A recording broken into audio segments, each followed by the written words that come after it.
Good morning students. आज का topic होगा कॉम्प्लेक्स नंबर का, क्लास 11th के लिए। जो वीडियो लेक्चर था उस लेक्चर में हमने कॉम्प्लेक्स नंबर की नोटेशन पढ़ी थी कि किस टाइप से कॉम्प्लेक्स नंबर को डिनोट किया जाता है, और कुछ हमने आयटा के ऊपर क्वेश्चन सोल्व किए थे, आयटा की पावर के ऊपर। अब ये सेकंड वीडियो लेक्चर है। इसके अंदर हम कॉम्प्लेक्स नंबर की कुछ प्रॉपर्टीज पढ़ेंगे और यह भी जानेंगे कि किस टाइप से उन प्रॉपर्टीज के ऊपर हमसे क्वेश्चन पूछे जाएंगे।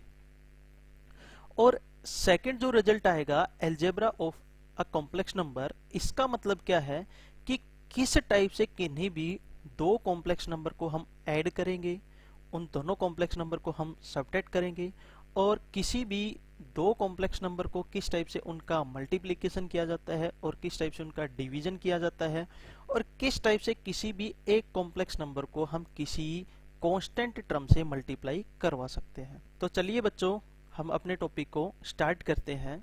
तो सबसे पहले हम बात करते हैं इसकी प्रॉपर्टीज के ऊपर। तो जिसमें से फर्स्ट जो प्रॉपर्टी है, वो फर्स्ट प्रॉपर्टी हमारे पास आती है, if a plus iota b is equal to zero, if a plus iota b is equal to zero, then a is equal to zero and b is equal to zero. इसका मतलब ये हुआ, अगर कोई कॉम्प्लेक्स नंबर जीरो के equal है तो उस केस के अंदर उस कॉम्प्लेक्स नंबर का रियल पार्ट भी जीरो होगा और इमेजिनरी पार्ट भी जीरो होगा। अब इस प्रॉपर्टी का प्रूफ समझते हैं कि किस टाइप से ये जीरो के इक्वल आएगा। तो हमने यही पार्ट ले लिया, a plus iota b, a plus iota b is equal to zero. इसमें आयटा बी जो इमेजिनरी पार्ट है, इसको हम राइट हैंड साइड लेके आए तो टर्म नेगेटिव हो जाएगी। तो हम लिख सकते हैं implies that a is equal to minus iota b. अब हमने यहां पर स्केयर किया दोनों तरफ। जब दोनों तरफ स्केयर करेंगे तो रिजल्ट बचेगा a square is equal to minus iota into b whole raised to power 2। इन दोनों टर्म्स का, माइनस आयटा और b का, अलग अलग स्केयर कर दिया। अलग अलग स्केयर करने के बाद रिजल्ट बचता है a square is equal to minus iota square और इनटू में b स्केयर। अभी जो प्रीवियस जो लेक्चर हमने पढ़ा था, उस लेक्चर के अंदर हमने आयटा की पावर्स के ऊपर हमने क्वेश्चन किए थे, और एक हमने रिजल्ट भी ये समझा था कि आयटा स्केयर की वैल्यू क्या होती है। उसमें हमने आयटा स्केयर की वैल्यू किसके इक्वल निकाली थी, वो निकाली थी बच्चों -1 के इक्वल। तो ये जो इक्वेशन है, इस इक्वेशन के अंदर हम आयटा स्केयर की वैल्यू पुट करेंगे। ये minus iota whole raised to power 2 आएगा बच्चों यहाँ पर। तो रिजल्ट जो बचा, वो रिजल्ट बचा हमारे पास a square is equal to -1 का स्केयर और इनटू में हम लिखेंगे आयटा स्केयर और इनटू में हम लिखेंगे b स्केयर। -1 का स्केयर हो जाएगा प्लस का 1। रिजल्ट बचा हमारे पास a square is equal to, अब इस -1 के स्केयर किया तो ये वैल्यू प्लस का 1 होगी। यहाँ पर हमने आयटा स्केयर की वैल्यू पुट कर दी जो है माइनस का 1, तो माइनस का 1 और इनटू में b स्केयर। रिजल्ट बचा बच्चों हमारे पास a square is equal to minus में b स्केयर। अब इस b स्केयर को मैं लेके आया लेफ्ट हैंड साइड, तो ये रिजल्ट हमारे पास हो जाएगा पॉजिटिव। रिजल्ट क्या बचेगा, implies that a square plus b square is equal to zero. अब यहाँ पर एक कॉन्सेप्ट हमें ये समझना है कि a और b ये दोनों रियल नंबर होते हैं, और अब हम यहाँ पर इन दोनों रियल नंबर का स्केयर करेंगे तो रिजल्ट जो बचेगा वो रिजल्ट हमारे पास पॉजिटिव आएगा। तो हमें ये भी निकालना है कि a square plus b square ये result is equal to zero भी आना चाहिए। तो ये रिजल्ट जीरो एक ही केस में आ सकता है। वो केस क्या बनेगा कि a की वैल्यू भी जीरो ले हम और b की वैल्यू भी जीरो ले। यही एक रिजल्ट बनता है कि a square plus b square is equal to zero तभी हो सकता है जब a की वैल्यू भी हम जीरो लें और b की वैल्यू भी हम यहाँ पर जीरो ही पुट करें। अदरवाइज इसके अलावा कोई ऐसा केस नहीं बनता है कि जिस केस के अंदर a square plus b square is equal to zero हो जाए। जो हमारे पास ये फर्स्ट प्रॉपर्टी थी, इस फर्स्ट प्रॉपर्टी का मतलब यही है कि जड हमने कोई भी कॉम्प्लेक्स नंबर लिया, z is equal to a plus iota b, ये इज इक्वल टू जीरो तभी आ सकता है जब हमारे पास रियल पार्ट है, वो रियल पार्ट यानी कि रियल ऑफ जड इज इक्वल टू जीरो हो एंड इमेजनरी ऑफ जड भी क्या हो, इज इक्वल टू जीरो हो। उसी केस के अंदर ये complex number is equal to zero आ सकता है, अदरवाइज नोट। ये थी बच्चों फर्स्ट प्रॉपर्टी। इसके बाद सेकंड प्रॉपर्टी आती है। सेकंड प्रॉपर्टी क्या है, वो है if a plus iota b, if a plus iota b is equal to c plus iota d. ये दो कॉम्प्लेक्स नंबर है, एक कॉम्प्लेक्स नंबर है ए प्लस आयोटा बी और एक सेकंड कॉम्प्लेक्स नंबर है c plus iota d. Then a is equal to c and b is equal to d। ये हमने प्रूव करके बताना है कि एक जो है वो c के इक्वल होगा, b जो है वो d के इक्वल होगा। It means real part of first complex number is equal to real part of second complex number and imaginary part of the first complex number is equal to imaginary part of the second complex number. तो बच्चों हमने यहाँ पर इस result को लिया, ये result है हमारे पास a plus iota b is equal to c plus iota d. इसमें मैंने आयोटा के साथ आयोटा की जो टर्म थी उनको एक साइड रखा और विदाउट आयोटा की जो टर्म थी उनको मैंने अदर साइड लिया। किस टाइप से, तो इस इक्वेशन को मैंने राइट किया a माइनस का c is equal to iota d minus में आयोटा बी, ये रिजल्ट बचा। अब यहां से मैंने आयोटा कॉमन ले लिया, इसके बाद रिजल्ट बचता है इम्प्लाइज दैट a माइनस का c is equal to iota into में d माइनस का b। अब यहां पर मैंने क्या किया बच्चों, taking square on both side, दोनों तरफ स्क्वायर कर दिया। अगर ये दोनों टर्म इक्वल है, इनकी पावर 1 करेंगे तो भी इक्वल मिलेगा, इनकी पावर 2 करेंगे तो भी इक्वल मिलेगा, अगर इनकी पावर n करेंगे तो भी ये रिजल्ट इक्वल ही मिलेंगे।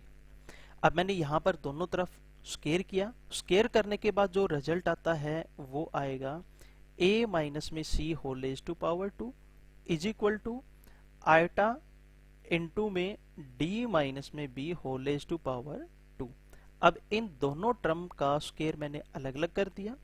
अलग अलग करने के बाद जो रिजल्ट आया, ये टर्म एज इट इज है, a माइनस में c whole raise to power 2 is equal to iota square into में d माइनस में b whole raise to power 2। Iota square की वैल्यू क्या होती है, इज इक्वल टू माइनस का 1। यहाँ पर मैंने आयोटा स्क्वायर की वैल्यू पुट कर दी। आयोटा स्क्वायर की वैल्यू पुट करने के बाद रिजल्ट आया ये a माइनस में c square whole raise to power 2 as it is equal to minus of d minus में b whole raise to power 2। अब इस रिजल्ट को हम लेफ्ट हैंड साइड लेके आएंगे तो ये रिजल्ट हो जाएगा पॉजिटिव। तो यहाँ पर राइट करता हूँ मैं बच्चों, रिजल्ट क्या बचेगा, a माइनस में c whole raise to power 2 is equal plus का साइन, इसको हम लेफ्ट हैंड साइड ले आए, प्लस d माइनस में b whole raise to power 2 is equal to 0। अब यहाँ पर a माइनस में c whole raise to power 2 और d माइनस में b whole raise to power 2, इन दोनों रिजल्ट की पावर 2 है। इसका मतलब ये रिजल्ट एवरी केस के अंदर पॉजिटिव वैल्यू देगा, लेकिन इन दोनों की एडिशन क्या है, इज इक्वल टू 0 है।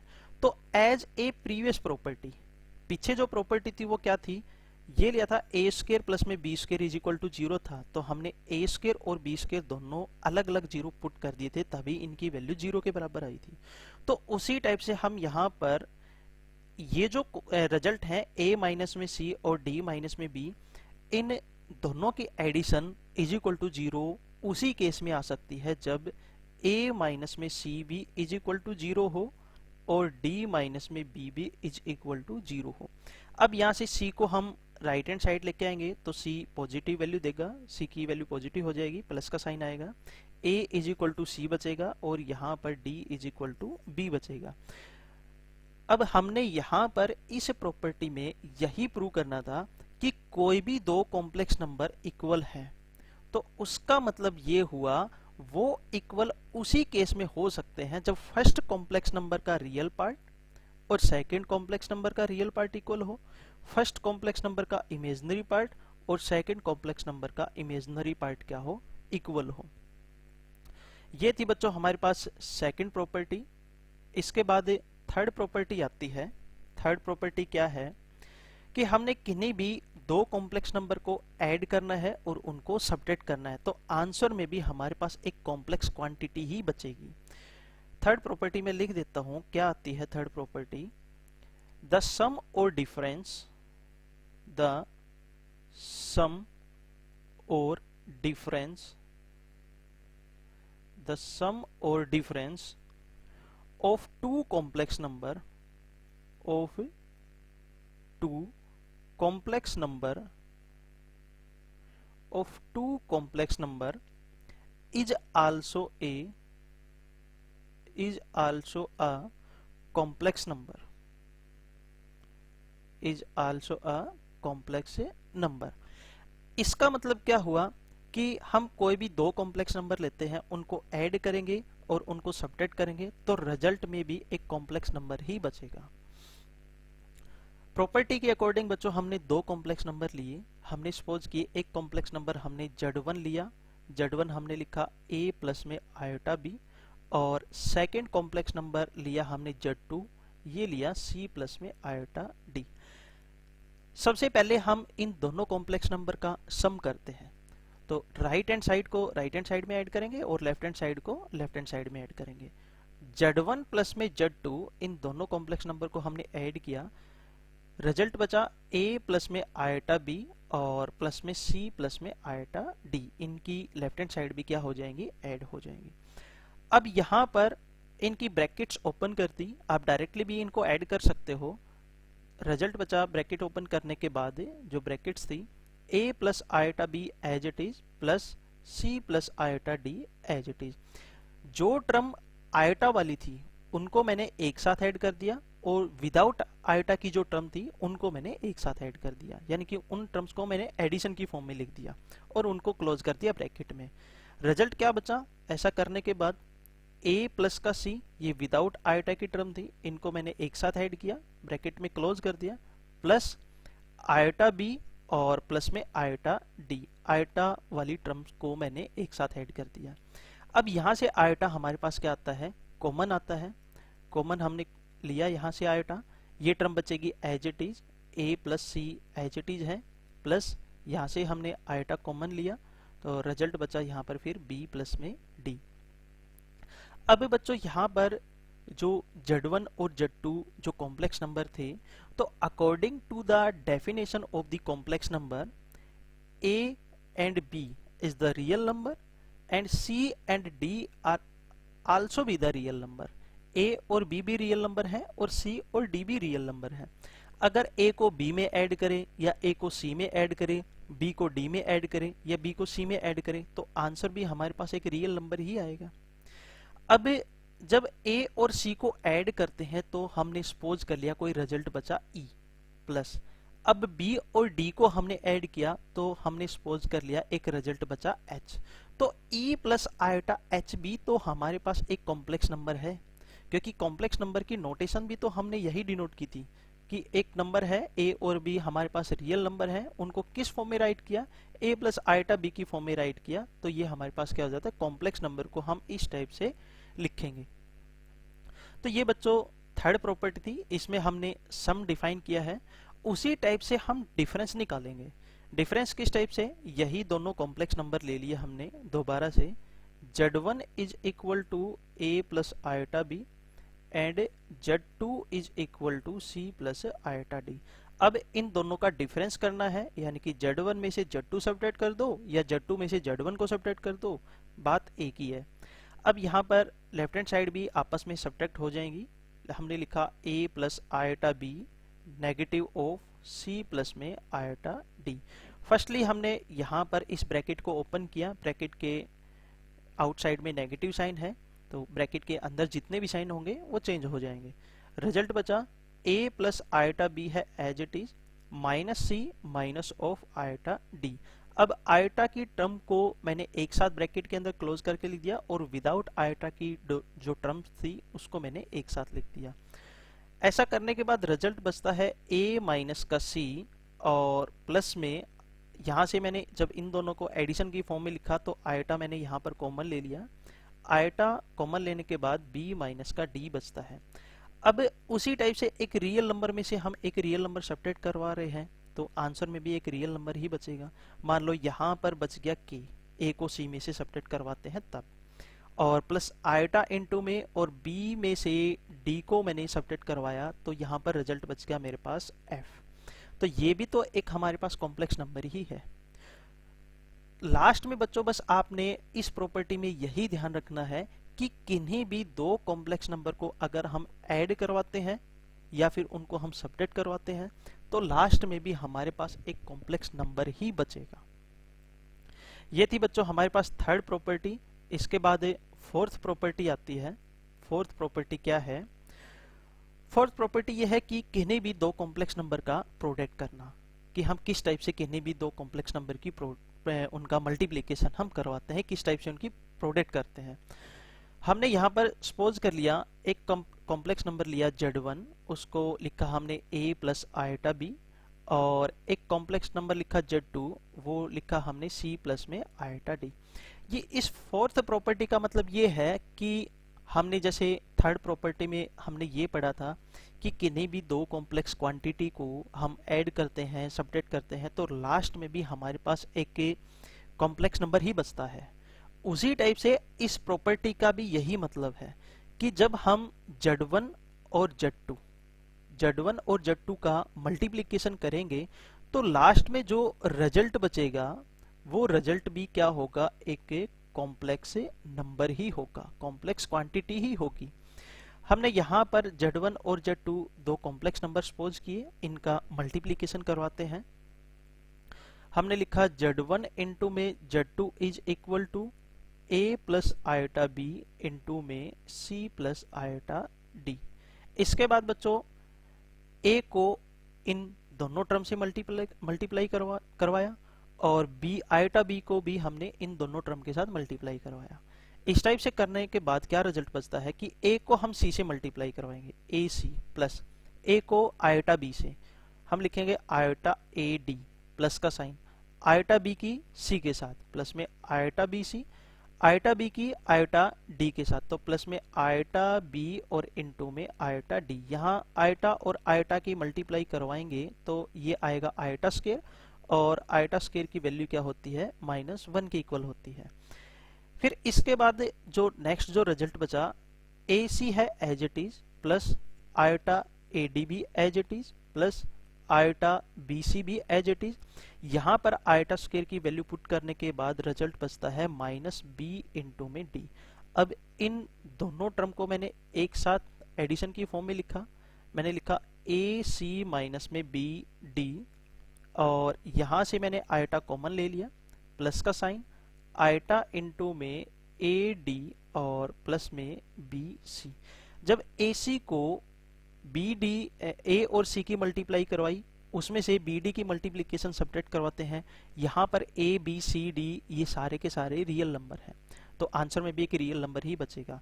मान लो AC को BD को AC में से सब्ट्रैक्ट करवाया तो रिजल्ट बचा A, और प्लस AD और BC को ऐड किया तो रिजल्ट बचा B। इसका मैंने लिख दिया आयटा B। तो ये भी हमारे पास क्या है? एक कॉम्प्लेक्स नंबर ही है।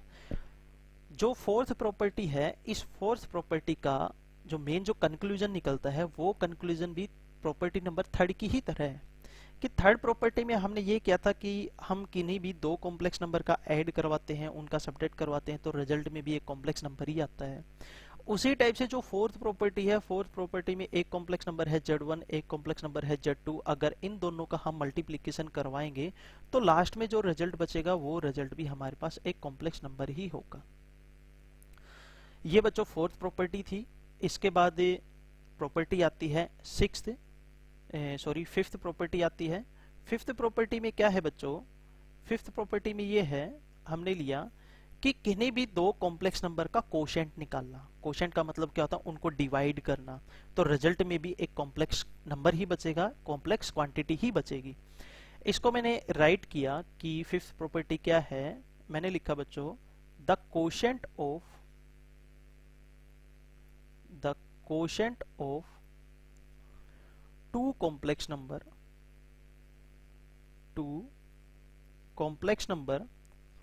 the quotient of two complex number is also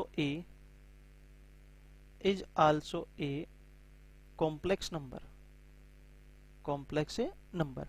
कि हम कोई भी दो कॉम्प्लेक्स नंबर लिए जिसमें से एक कॉम्प्लेक्स नंबर किसी दूसरे कॉम्प्लेक्स नंबर को डिवाइड करता है, उसे डिवीजन प्रोसेस के बाद जो आंसर आएगा वो आंसर भी एक कॉम्प्लेक्स नंबर ही होगा। ऐसा हमने प्रूव करके दिखाना है। तो बच्चों हमने यहां पर दो कॉम्प्लेक्स नंबर लिए। एक कॉम्प्लेक्स नंबर हमने लिया Z1, वो लिया a प्लस में आयोटा b, और एक कॉम्प्लेक्स नंबर हमने लिया Z2, वो लिया हमने c प्लस में आयोटा d। ये दो कॉम्प्लेक्स नंबर लिए। अब इन दोनों कॉम्प्लेक्स नंबर को डिवीजन की फॉर्म में लिखना है। हमने लिखा Z1 divided by Z2 is equal to a plus iota b divided by c plus iota d। ये हमने रिजल्ट लिखा क्वोशंट की फॉर्म में। अब इसके बाद जो ये राइट हैंड साइड में जो रिजल्ट है, इस राइट हैंड साइड में रिजल्ट को सोल्व करने के लिए मैंने रेशनलाइजेशन मेथड लगाया। रेशनलाइजेशन मेथड क्या होता है कि डिनोमिनेटर में जो टर्म है उस टर्म के बीच में जो साइन है, किन्हीं भी दो टर्म के बीच में जो साइन है उसका अपोजिट लिया और उसी से मैंने मल्टीप्लाई करवा दिया और मैंने डिवाइड करवा दिया, जैसा कि हम 10th, 9th और 8th क्लास के अंदर क्वेश्चनों में करते थे। तो उसी टाइप से मैंने लिखा a plus iota b divided by c plus iota d into में c minus iota d divided by c minus में आयोटा d। अब मैंने न्यूमरेटर का न्यूमरेटर के साथ मल्टीप्लाई करवाया और डिनोमिनेटर का डिनोमिनेटर के साथ मल्टीप्लाई करवाया। ऐसा करने के बाद जो रिजल्ट आता है वो मैंने लिखा a plus iota b into में c माइनस में iota d whole divided by, यहाँ पर a plus b a minus b का फॉर्मूला लगता है तो मैंने डायरेक्ट लगा दिया c स्क्वायर माइनस में iota d whole raise to power 2। अब बच्चों न्यूमरेटर में जो रिजल्ट है, इस रिजल्ट की दोनों रिजल्ट की जो मल्टीप्लाई करवाओगे उसके बाद और नीचे फॉर्मूला लगाने के बाद जो रिजल्ट बचता है, जब इस टर्म को सोल्व करेंगे, सोल्व करने के बाद जो एक रिजल्ट आता है उस रिजल्ट को मैंने डायरेक्ट लिख दिया ए सी प्लस में B D divided by C square plus में डी स्क्वायर और प्लस का साइन आयोटा इंटू में बी सी माइनस में A D B C minus में A D divided by C square plus में D square. ये result बचेगा बच्चों हमारे पास। अब जब हम इस टर्म को सोल्व करेंगे तो यहाँ पर ए बी सी डी ये सारे रियल नंबर हैं और यहाँ पर भी ए बी सी डी ये सारे रियल नंबर हैं, तो कोई ना कोई एक रियल नंबर मिलेगा हमें सोल्व करने के बाद। मान लो इस टर्म को सोल्व किया तो रिजल्ट बचा ए प्लस का साइन एज इट इज और आयोटा भी एज इट इज, और इस रिजल्ट को सोल्व किया तो हमें आंसर मिला बी। अब हमने यहाँ पर कोई भी दो कॉम्प्लेक्स नंबर लिए थे, उन दोनों कॉम्प्लेक्स नंबर को क्वोशंट की फॉर्म में लिखा, डिवीजन की फॉर्म में लिखा। जब हमने उस डिवीजन प्रोसेस को सोल्व किया तो लास्ट में जो आंसर आता है वो आंसर भी हमारे पास एक कॉम्प्लेक्स नंबर ही आता है। तो इसका मतलब ये हुआ बच्चों कि quotient of the two complex quantity is also a complex quantity. Means किन्हीं भी दो कॉम्प्लेक्स नंबर को डिवीजन की फॉर्म में लिखते हैं और डिवीजन जो प्रोसेस लगाते हैं उसके बाद उनको सोल्व जो करते हैं, सोल्व करने के बाद जो हमें आंसर मिलेगा वो आंसर भी एक कॉम्प्लेक्स नंबर ही होगा या कॉम्प्लेक्स क्वांटिटी ही होगी। लेकिन यहाँ पर बच्चों एक बात का ध्यान रखना, सी स्क्वायर प्लस में डी स्क्वायर और सी स्क्वायर प्लस में डी स्क्वायर ये रिजल्ट इज इक्वल टू 0 नहीं होना चाहिए। अगर ये रिजल्ट इज इक्वल टू 0 हो गया तो उस केस के अंदर रिजल्ट हमारे डिफाइन होगा ही नहीं। कहने का मतलब ये हुआ कि Z2 डिनोमिनेटर में जो रिजल्ट लिखते हैं ये रिजल्ट हमारे पास क्या होना चाहिए, नॉट इक्वल टू 0। तो बच्चों ये हमारे पास कॉम्प्लेक्स नंबर की कुछ प्रॉपर्टीज थी। इसके बाद सेकंड जो टॉपिक था वो सेकंड टॉपिक ये था हमारे पास algebra of a complex number. Algebra of a complex number, ये था रिजल्ट हमारे पास है algebra of complex number, algebra of complex number. तो इसमें जो सबसे पहले हम करेंगे प्रॉपर्टी आती है algebra of a complex number के ऊपर, उसमें फर्स्ट है property of properties of properties of addition of complex number, addition of complex number, addition of complex number, ये रिजल्ट आता है हमारे पास।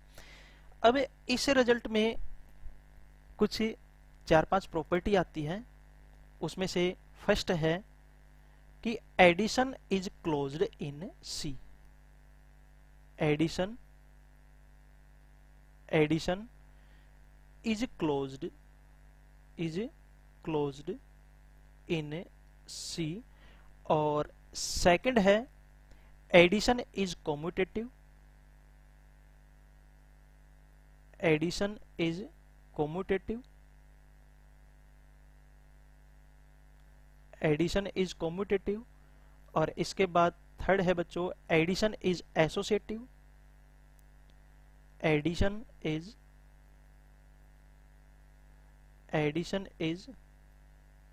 Associative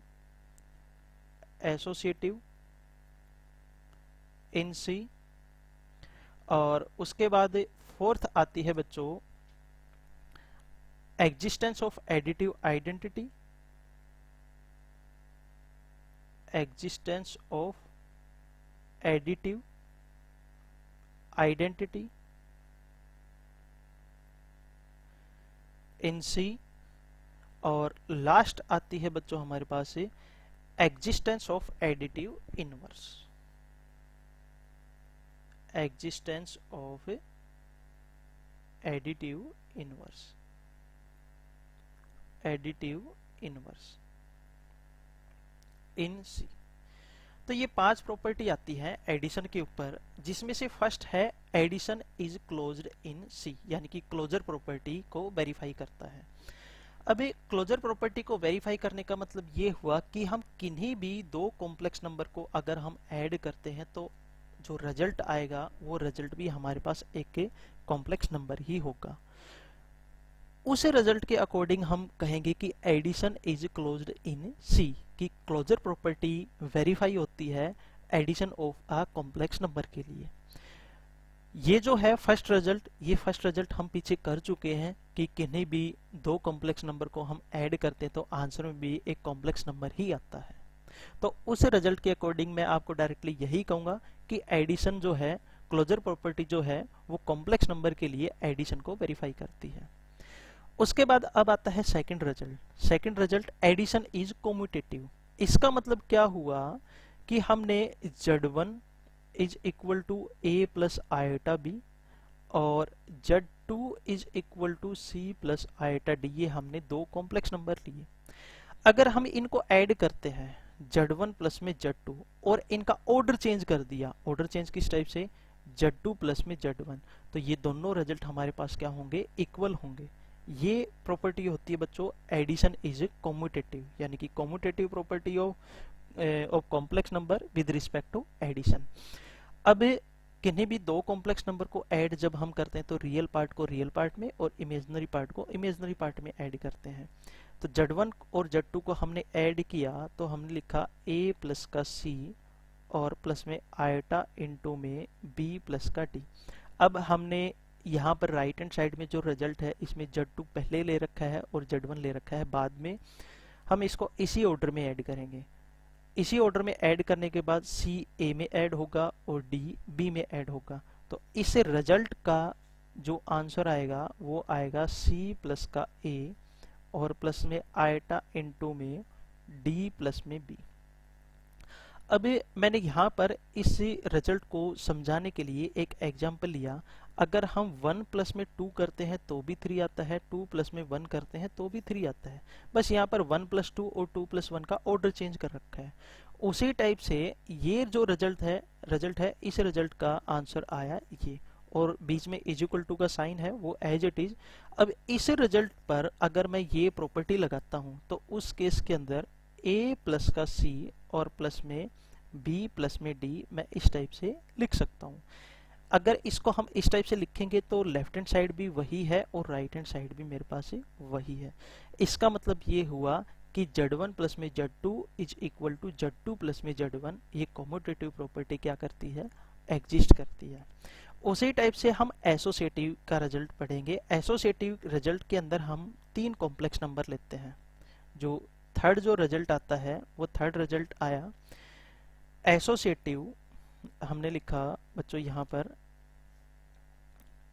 addition of, addition is associative, addition is associative, addition is associative in C, ये लिया। अब हमने जब associative property हम लगाते हैं तो हम तीन टर्म लेते हैं, तो उसी टाइप से हमने तीन कॉम्प्लेक्स नंबर लिए। एक Z1 लिया वो है A प्लस में आयटा B, एक कॉम्प्लेक्स नंबर Z2 लिया वो है C प्लस में आयटा D, और एक कॉम्प्लेक्स नंबर Z3 लिया वो है E प्लस में आयटा F। एसोसिएटिव प्रॉपर्टी क्या होती है, Z1 प्लस में Z2 और प्लस में Z3 is equal to Z1 plus में Z2 प्लस में Z3, इस टाइप से भी लिख सकते हैं। या फिर हम Z1 प्लस में Z2 प्लस में Z3 is equal to Z1 plus में Z2 और प्लस में कितना आ गया, Z3 आ गया। इसको हम इस टाइप से भी लिख सकते हैं, एक ही बात है, दोनों रिजल्ट सेम है। अब जब हम एक कॉम्प्लेक्स नंबर Z1 है, एक कॉम्प्लेक्स नंबर Z2 है और एक कॉम्प्लेक्स नंबर है Z3, हम उनको इस टाइप से ऐड करेंगे तो लास्ट में जो टर्म्स आएंगी वो टर्म्स हमारे पास क्या हो जाएंगी, इक्वल हो जाएंगी। तो ये कॉन्सेप्ट बच्चों आपने करके देखना है, बहुत ही इजी कॉन्सेप्ट है, कॉम्यूटेटिव प्रॉपर्टी की तरह ही है। हमने कॉम्प्लेक्स नंबर को एडिशन करना सीख लिया है कि किस टाइप से हम कॉम्प्लेक्स नंबर को ऐड करते हैं। इसके बाद में फिफ्थ जो प्रॉपर्टी आती है, यानी कि नेक्स्ट जो प्रॉपर्टी है फोर्थ आती है इसके बाद बच्चों। फोर्थ है कि existence of a additive identity, existence of a additive identity, existence of additive identity, additive identity in C. इसका मतलब क्या हुआ कि मान लो मैंने कोई भी जड़ एक कॉम्प्लेक्स नंबर लिया, इस जड़ कॉम्प्लेक्स नंबर के अंदर मैं क्या वैल्यू ऐड करूं कि मेरे पास आंसर वही आ जाए। अब 2 मिनट के लिए बच्चों मैंने ये जो जड़ जो कॉम्प्लेक्स नंबर है इसको मैंने सपोज किया A प्लस में आयटा B प्लस में, ब्रैकेट में मैंने यहाँ पर फिल इन द ब्लैंक्स यानी कि खाली छोड़ दिया, और is equal to A plus iota B मेरे पास रिजल्ट बचना चाहिए। तो यहाँ पर हम 0 अगर ऐड करेंगे तो इस टर्म के साथ तो रिजल्ट क्या आएगा, यही आएगा। यानी कि मैंने एक 0 कॉम्प्लेक्स नंबर ऐड किया जिसके अंदर रियल और इमेजिनरी पार्ट क्या है, दोनों 0 है। मैंने यहाँ पर ऐड कर दिया 0 प्लस में आयोटा 0। रियल पार्ट को रियल पार्ट में ऐड करेंगे तो A बचेगा, इमेजिनरी पार्ट को इमेजिनरी पार्ट में ऐड करेंगे तो हमारे पास B बचेगा। तो इसका मतलब जो एडिटिव आइडेंटिटी जो हुई वो एडिटिव आइडेंटिटी हमारे पास क्या आएगी, एक 0 कॉम्प्लेक्स नंबर आएगा। यानी कि एक ऐसा कॉम्प्लेक्स नंबर जिसमें रियल पार्ट भी 0 हो और इमेजिनरी पार्ट भी हमारे पास क्या हो, 0 ही हो। ये बच्चों था कि कॉम्प्लेक्स नंबर की जो एडिटिव आइडेंटिटी जो होगी वो एडिटिव आइडेंटिटी एक 0 कॉम्प्लेक्स नंबर होगा। उसके बाद फिफ्थ जो प्रॉपर्टी आती है existence of a additive inverse, existence of